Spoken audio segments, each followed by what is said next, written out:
Stiami Institute was established in 1983.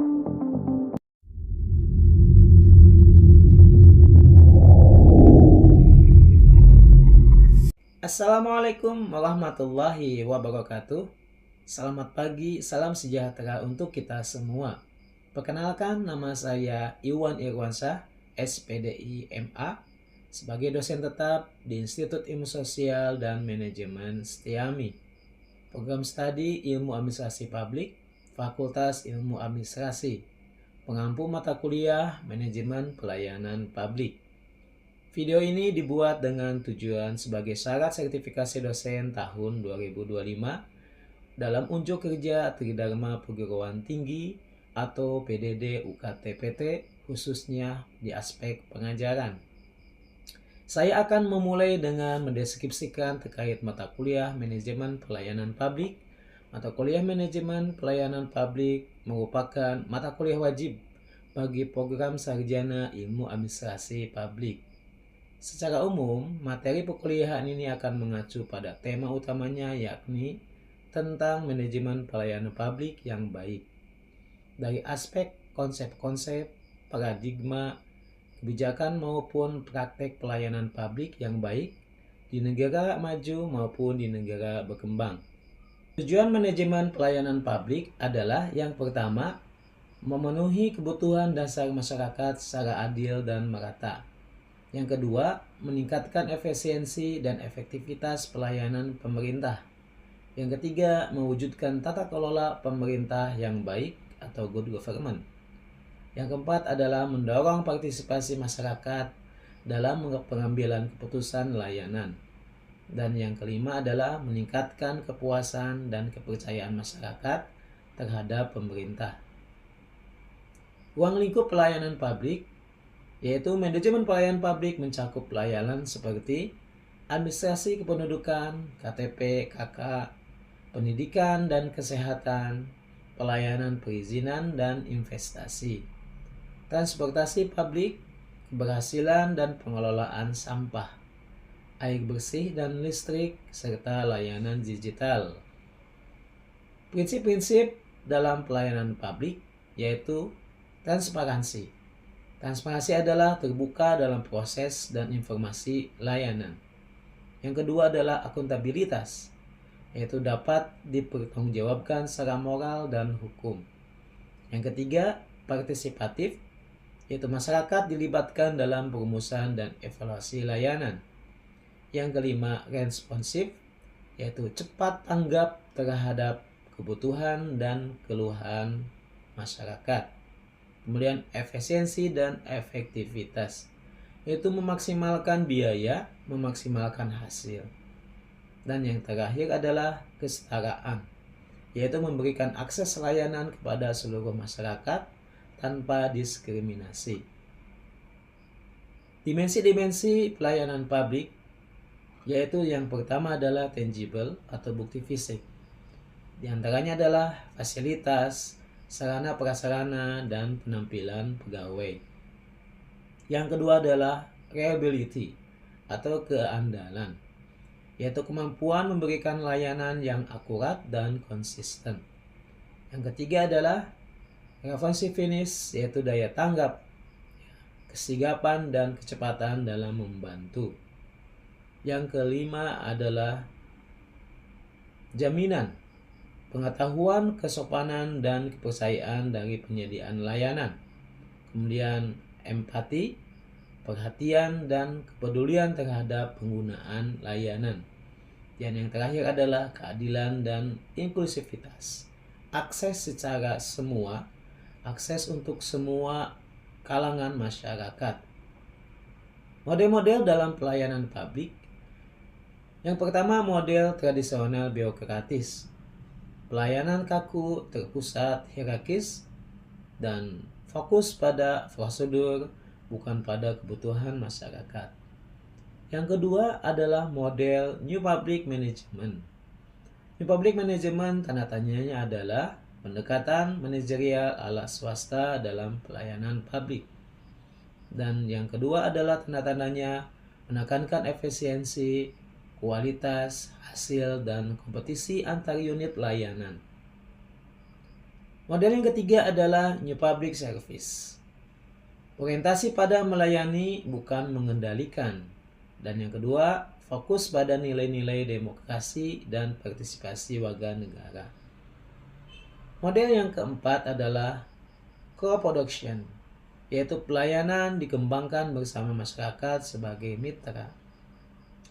Inovasi dan transformasi pelayanan publik, yaitu digitalisme layanan, meningkatkan aksesibilitas dan kecepatan layanan berbasis teknologi.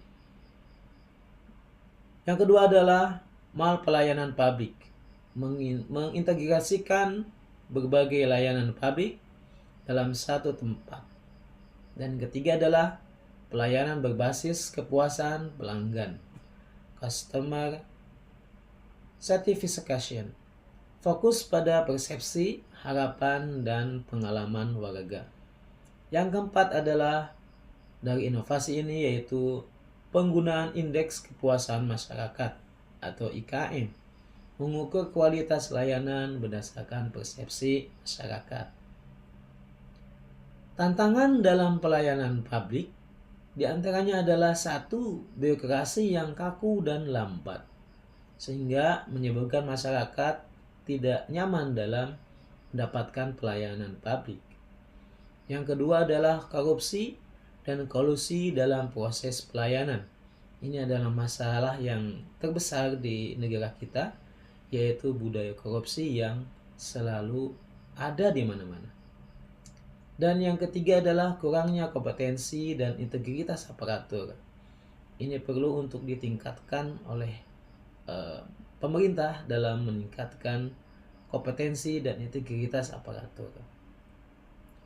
Yang keempat adalah ketimpangan akses layanan daerah terpencil sama dengan kota besar. Ini adalah perbandingannya yang sangat jauh antara daerah-daerah yang terpencil dengan kota besar.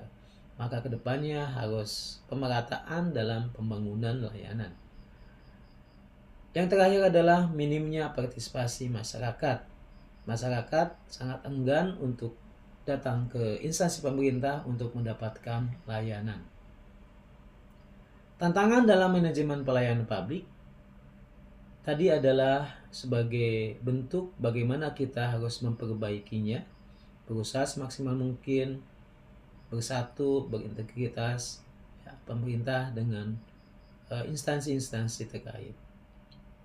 Strategi peningkatan kualitas pelayanan publik, yaitu bagaimana strateginya dalam meningkatkan pelayanan. Yang pertama adalah pelatihan aparatur secara berkala.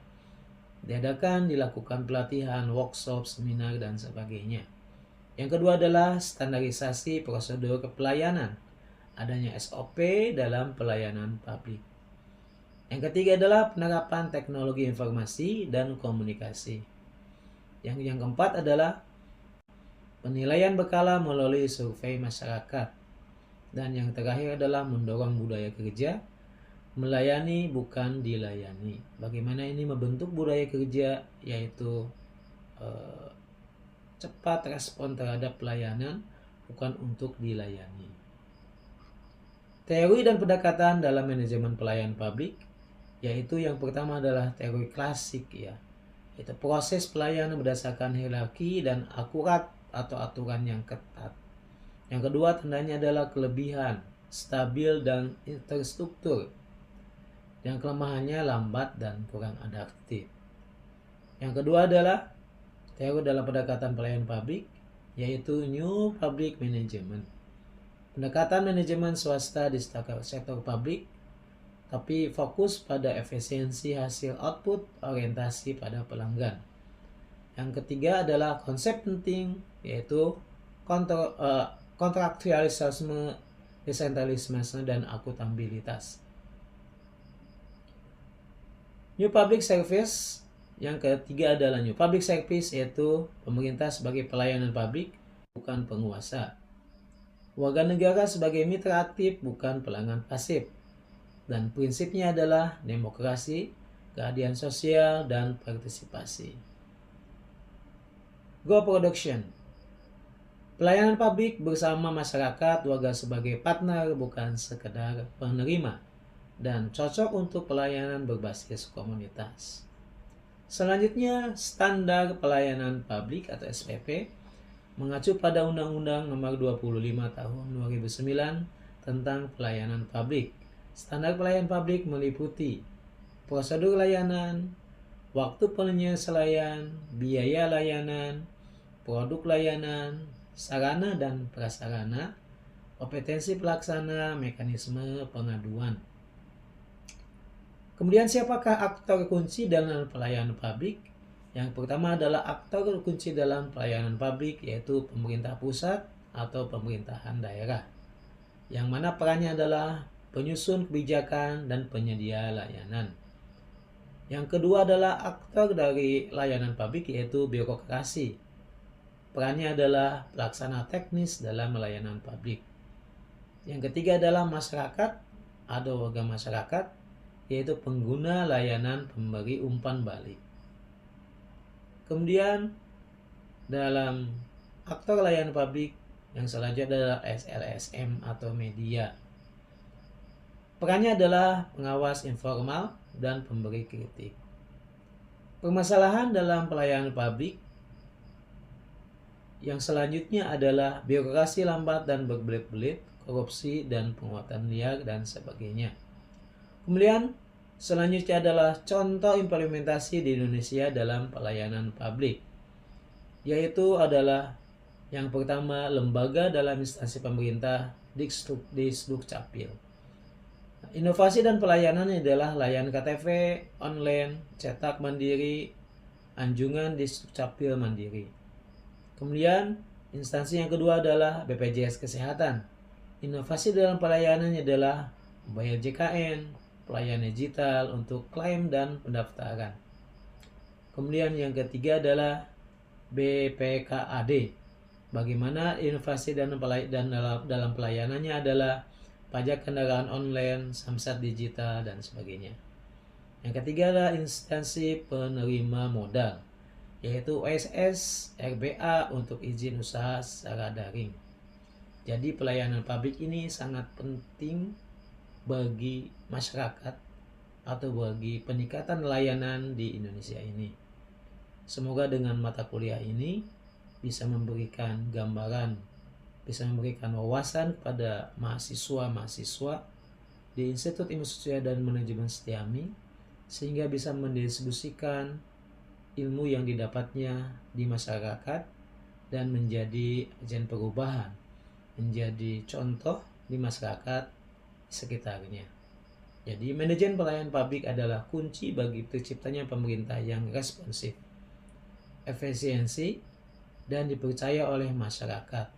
Untuk mencapainya, maka dibutuhkan keterpaduan antara kebijakan yang baik, aparatur yang profesional, sistem yang transparan, serta partisipasi aktif dari masyarakat. Ingat, sangat penting untuk sangat dibutuhkan. Dengan on atau SSO. Dan mengakses materi melalui LMS. Bisa juga kita gunakan dengan variatif pembelajaran, ada yang namanya Google Classroom atau dengan virtual Zoom. Sesekali kita melakukan pembelajaran melalui virtual Zoom, di mana pembelajaran virtual Zoom ini tentunya memberikan efektivitas dari segi pembelajaran secara online. Mahasiswa tidak harus datang ke kampus, tapi bisa dilakukan di mana saja. Yang terpenting adalah efektivitas pembelajaran materi dapat tersampaikan dengan baik dan dapat dipahami oleh mahasiswa. Ini adalah sangat penting untuk sistem pembelajaran yang digunakan di Institut Setiami dan Manajemen. Kemudian perbedaan utama dalam aspek sinkronus dan asinkronus yang tentunya adalah sangat berbeda dalam sistem pembelajarannya. Waktu dalam pembelajaran, kalau sinkronus mahasiswa harus hadir di tempat, maka mahasiswa harus mengikuti sistem pembelajaran yang sistemnya adalah tatap muka. Nah, banyak mahasiswa dari tempat-tempat yang sangat jauh atau tergendala dengan tempat kerja, waktu kerja, dan sebagainya, sehingga terkenal dengan sistem absensi. Maka kekurangan dalam sistem pembelajaran sinkronus yaitu harus hadir, mahasiswa kadang-kadang tidak hadir karena berhalangan dengan kesibukan dan pekerjaan yang mereka ikuti. Kemudian asinkronus bebas waktu dan tidak harus bersamaan. Ini adalah sangat efektif dan efisien bagi mahasiswa yang kelasnya atau jaraknya sangat jauh atau sibuk dengan pekerjaannya, tetapi tidak mengurangi daripada kualitas dari segi pembelajaran. Maka keterpaduan antara sinkronus dan sinkronus ini sangat penting dalam sistem pembelajaran. Yang kedua adalah kehadiran dosen. Dosen dan mahasiswa harus hadir secara langsung. Dari sistem efektivitas pembelajaran mungkin ini sangat baik ya, antara mahasiswa dan dosen bisa bertemu dengan langsung dan bisa berinteraksi secara langsung. Tetapi kendala tadi, kadang-kadang mahasiswa tidak bisa hadir dengan kesibukan pekerjaannya atau dengan jarak yang sangat jauh, dan ada kendala-kendala tertentu, diantaranya kemacetan, kemudian ada kendala yang teknis yang tidak bisa diikuti. Yang kedua adalah asinkronus. Nah, perbedaan dengan kehadiran dosen, asinkronus tidak ada kehadiran secara langsung. Ini sangat penting untuk dikolaboratifkan antara pembelajaran, sistem pembelajaran antara sinkronus dan asinkronus. Interaksi mahasiswa secara langsung atau verbal ya. Kalau asinkronus, interaksi tertunda, bisa tertulis atau dengan penugasan.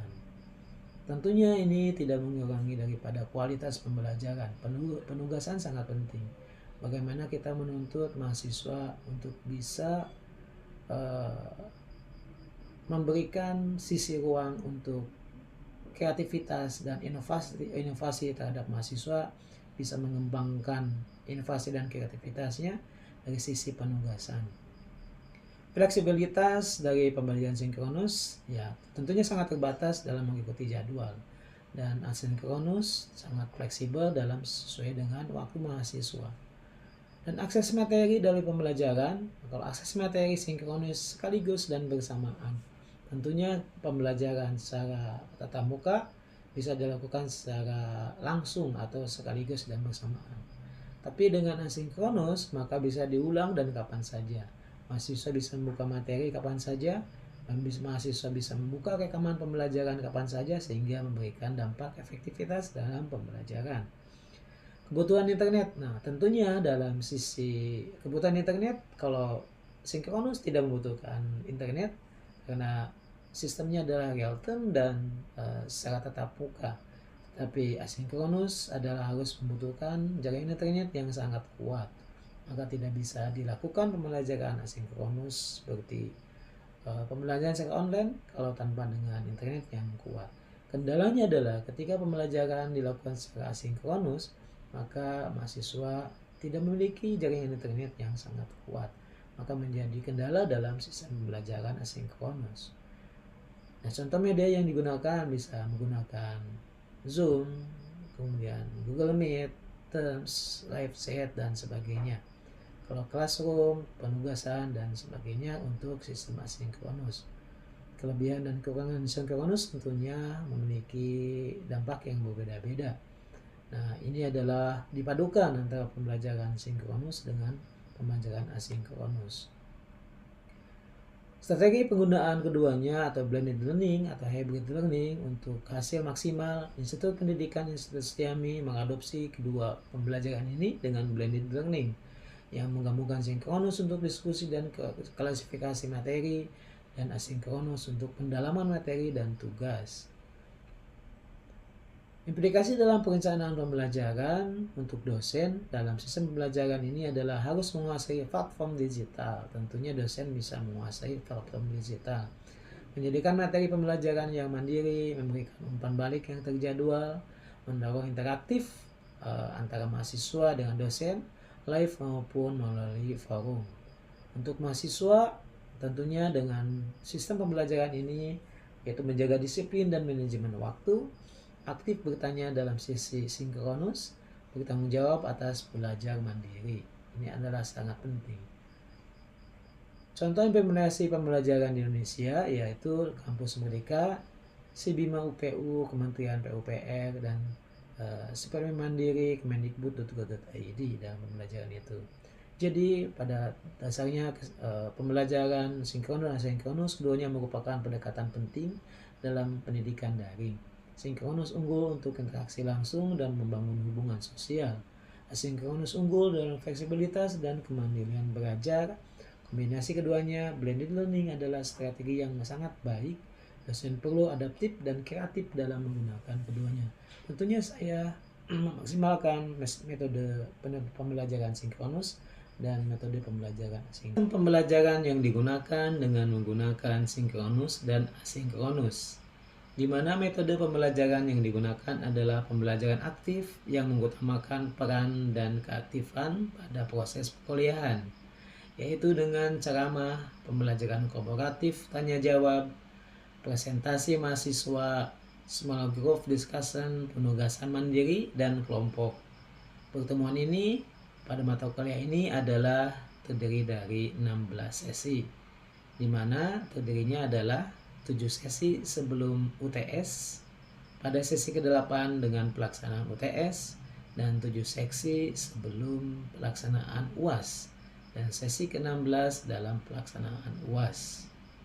Untuk bentuk pertemuan sinkronus dilakukan secara tatap muka di ruang kelas maupun menggunakan tools web conference yaitu dengan Zoom. Sedangkan untuk perkuliahan secara asinkronus dilakukan dengan WhatsApp Room, kemudian ada Google Classroom yang bisa dilakukan untuk penugasan mandiri maupun kelompok. Sedangkan untuk evaluasi pembelajaran mata kuliah manajemen pelayanan publik ini, yaitu dengan aktivitas partisipatif meliputi tanya jawab, presensi, dan diskusi. Sedangkan untuk kognitif sendiri itu meliputi penugasan, kuis, UTS, dan UAS. Selanjutnya saya akan memperlihatkan video cuplikan pembelajaran di dalam kelas yang saya lakukan pada mata kuliah manajemen pelayanan publik. Waalaikumsalam warahmatullahi wabarakatuh. Kemudian kita masuk pada mata kuliah manajemen pelayanan publik ya. Pada sesi kelima ini kita akan membahas tentang konsep-konsep pelayanan publik. Setelah tadi atau kemarin sebelumnya kita membahas tentang 3 pelayanan publik. Diawali dengan baca doa supaya amal dan masing-masing berdoa di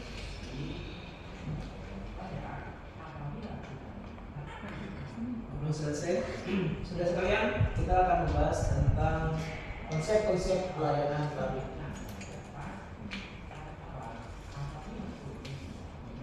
Konsep pelayanan publik ya, pada dasarnya adalah pengertiannya yaitu pelayanan merupakan suatu usaha untuk memperbaiki kepuasan pelanggan. Jadi bagaimana pelayanan publik itu memberikan kepuasan kepada pelanggan. Siapa pelanggan dalam pelayanan publik? Adalah masyarakat, ya warga. Jadi bagaimana pelayanan publik ini bisa memberikan kepuasan, memberikan service excellent terhadap pelayanan kepada masyarakat. Pelayanan ini adalah penting dalam pelayanan publik. Jadi pelayanan publik itu adalah pelayanan terhadap usaha untuk memperbaiki kepuasan pelanggan atau kepuasan masyarakat. Dalam hal ini adalah publik, itu adalah masyarakat. Ya. Kemudian pelayanan publik ya secara spesifik adalah segala kegiatan pelayanan yang dilaksanakan oleh penyelenggara pelayanan publik yaitu instansi pemerintah dan sebagai upaya pemenuhan kebutuhan penerima pelayanan maupun pelaksanaan ya, dengan ketentuan peraturan perundang-undangan. Tentunya ini adalah aturannya sudah ditentukan dalam undang-undang. Tentunya dalam undang-undang pelayanan publik ini bagaimana service excellent terhadap masyarakat ini selalu ditingkatkan. Ya. Maju sebuah negara akan semakin banyak masyarakat yang bekerja di sektor jasa. Tentunya ya, sektor jasa ini adalah sangat vital bagi pelayanan publik. Semua instansi memiliki yang namanya pelayanan jasa. Membuat KTP itu adalah pelayanan jasa, membuat kartu keluarga ya, SIM dan sebagainya. Tentang masyarakat jauh-jauh dari kampung datang ke kota untuk membuat KTP, ingin dilayani untuk membuat KTP, maka ini masyarakat ini harus betul-betul mendapatkan perhatian yang sesuai dengan ketentuan yang sudah ditentukan, itu mendapatkan pelayan yang prima, pelayan yang maksimal. Jadi saat ini semakin berkembangnya negara, maka semakin majunya pelayanan dalam sektor publik. Pelayanan publik pada umumnya adalah memberikan jasa baik yang diberikan oleh pemerintah, swasta atas nama pemerintah. Jadi sekarang ini instansi pemerintah, instansi swasta ini bagaimana bersaing gitu ya. Kalau sudah datang ke bank, ya, bank swasta contohnya, bank swasta yang besar ya, pelayanannya luar biasa. Dari mulai masuk dibuka kabin, itu disapa dan sebagainya. Nah, instansi pemerintah ini harusnya tidak kalah jauh dengan instansi swasta. Paling tidak ada standarisasi yang sama, gitu ya. Sehingga antara instansi pemerintah dan instansi swasta itu sama dalam pelayanan. Ini adalah meningkatkan trust, memberikan trust masyarakat kepada instansi publik, instansi pemerintah. Ini sampai dengan pelayanan yang baik, pelayanan yang bad attitude dan sebagainya, menurunkan trust masyarakat sehingga masyarakat malas untuk datang ke instansi pemerintah dalam mengurus administrasinya misalnya gitu. Sehingga efeknya apa? Banyak masyarakat yang tidak punya KTP, tidak. Pemerintah sebagai instansi pemerintah ini memberikan pelayanan yang baik. Bagaimana caranya? Dengan memberikan edukasi kepada FO ya sebagai garda terdepan dalam pelayanan, memberikan pelatihan CPS Excel. Saat ini lebih canggih ya, sekarang dengan banyaknya netizen, dengan mudahnya medsos dilihat oleh warga setempat, oleh masyarakat, sehingga memberikan nilai kritik kepada masyarakat itu sendiri. Ya. Kemudian kita pelayanan publik adalah bagi organisasi melayani konsumen merupakan saat yang menentukan. Jadi ada achievement seorang pelayan itu adalah apa yang terpenting, bagaimana yang terpenting, gitu ya. Apa yang terpenting adalah saat ini ketika melayani. Bagaimana caranya kita untuk melayani. Jadi ada achievement, merasa kita itu adalah apa yang ada di depan kita lebih penting daripada yang lain. Jadi ketika kita melayani masyarakat sebagai pelayan publik, maka lupakan sebuah masalah yang ada di rumah. Nah, kenapa? Karena ini adalah apa yang penting adalah apa yang ada di hadapan kita. Kalau seorang pelayan dalam pelayan publik sudah memiliki sifat seperti itu, maka akan terbentuk jiwa ekspresi menentukan dan peluang bagi organisasi untuk menunjukkan kredibilitas dan kapabilitas.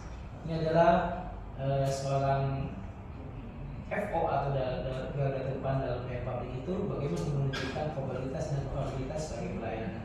Maka ini akan terbentuk yang namanya integritas ya, integritas dalam pelayanan publik. Nah, abad ke-21 itu adalah abad pelanggan ya. Jadi pelanggan adalah raja gitu kan. Nah, dalam pelayanan publik ini harus merata ya, tidak ada pelayanan publik yang sifatnya diskriminatif. Misalkan karena ini adalah saudara maka dilayani dengan cepat. Ini tidak kenal dilayani nanti belakangan. Ini nggak boleh terjadi pelayanan publik seperti itu. Bagaimana pelayanan publik memberikan pelayanan yang merata, yang sama, tidak pandang dulu maupun itu saudara atau bukan saudara, tapi diberikan pelayanan yang maksimal. Maka kalau sudah terbentuk pelayanan yang baik, maka akan timbulnya trust masyarakat, kepercayaan masyarakat pada instansi pemerintah. Gitu ya untuk konsep dasar dari pelayanan. Baik, sampai sini dirayakan? Cukup? Cukup. Kalau tidak dirayakan, pertemuannya disebutkan sampai saat ini ya. Nanti minggu depan disiapkan untuk materi selanjutnya itu tentang etika dalam pelayanan publik. Oke, kita tutup dengan membaca doa penutup ya. Berdoa di Islam.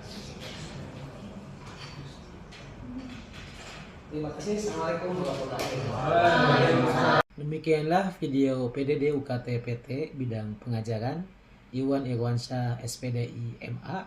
Terima kasih telah menyaksikan. Wassalamualaikum warahmatullahi wabarakatuh.